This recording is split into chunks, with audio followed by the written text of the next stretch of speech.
much, Yuki, Janina, Julia. Thank you so much for having me here. And thank you to UNICEF for broadening their mandate on some level to include hepatitis C, which is a disease that affects many people in Ukraine and also many people in my country, and is particularly prevalent among people that use drugs. And I am an advocate for substance abuse awareness in the United States, as well as hepatitis C awareness. And much of my story you will hear today is about drugs and alcohol. How many people are students here? Students. Congratulations. Well done. I went to high school. I went to college. I went to law school. And I got a master's certification in clinical psychology from Harvard Medical School while fully enmeshed in drug addiction. Pretty impressive, huh? Not really. And I don't say that to be cute. I say it because this is a problem that can affect anybody. And it doesn't affect just people who are lying in the streets in my country. There are many people who are very functional as people who abuse drugs. The point is that I may have the degrees that testify that I went to these institutions, but I did not have the experience. I robbed myself of the experience of my education. That is a shame. I'm going to give you a little context to tell you who I am, because to you I'm just some funny talking foreigner who's come here at the request of an organization like UNICEF that does great work here. But let me just tell you a little bit about where I come from. I was born in the United States of America to a family that was very well known. I was given wealth, I was given power, and I was given fame when I drew my first breath. Now what? My father was a movie star. He was in Hollywood. He was a member of the Rat Pack. How many people here have heard of the Rat Pack? Yeah, not many. Anyways, George Clooney, who many of you probably have heard of, made a movie about Ocean's 11, which was the Rat Pack. My father made the first Ocean's 11. He made it with Frank Sinatra, Dean Martin, and Sammy Davis. Some of the people that were hanging around our house in Santa Monica, California were Marilyn Monroe, Frank Sinatra. Marilyn Monroe taught me how to do the twist when I was 6 years old. Now, when I tell people that, especially men, they go, wow, Marilyn Monroe taught you how to do the twist when you were 6 years old? What was that like? And I go, I was 6. But she did have a very significant impact on the adult males in the room. I do remember that. Frank Sinatra was godfather to my sister Victoria, who was much younger than I was. Well, not that much younger, 3 years younger than me. And I had godfather envy from a very young age, because Frank Sinatra would show up at my sister's birthday parties when she was 2 and 3 years old with very inappropriate presents for a 3-year-old, like diamond earrings. And I don't remember getting anything from my godfather, but much less meeting him. He was a surfer friend of my father's. My mom was from a big Irish Catholic family in Massachusetts named the Kennedys, who nobody in America and certainly the world had ever heard of before 1960.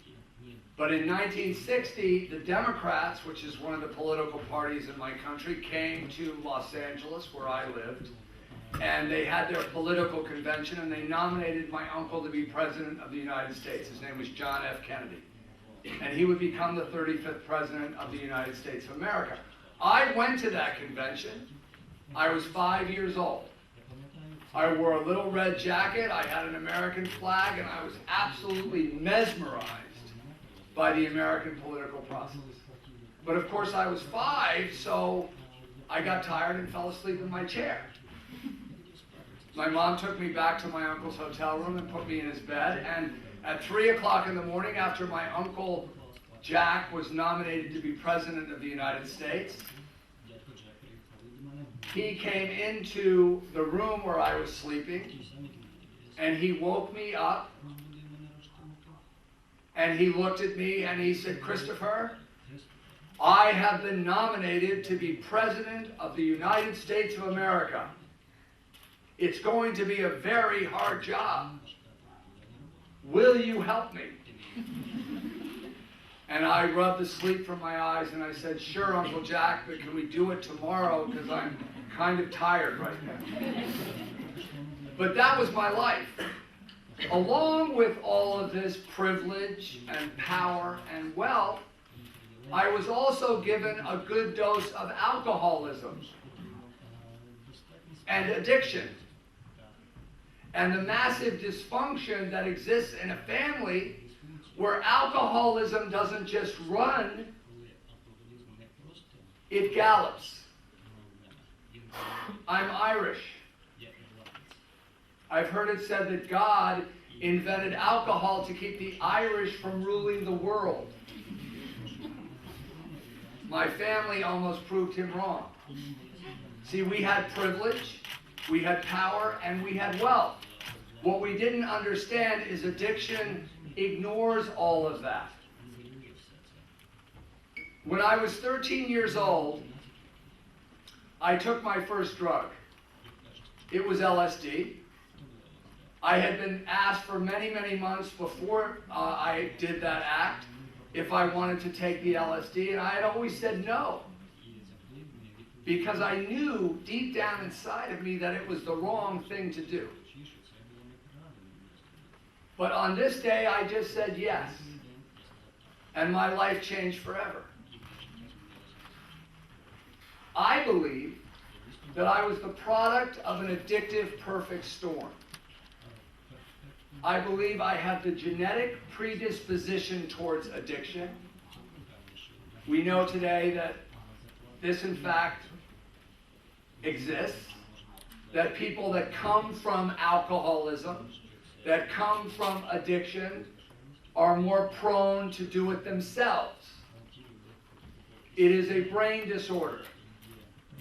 The second part of my perfect storm were the cultural circumstances that existed in my country in 1969.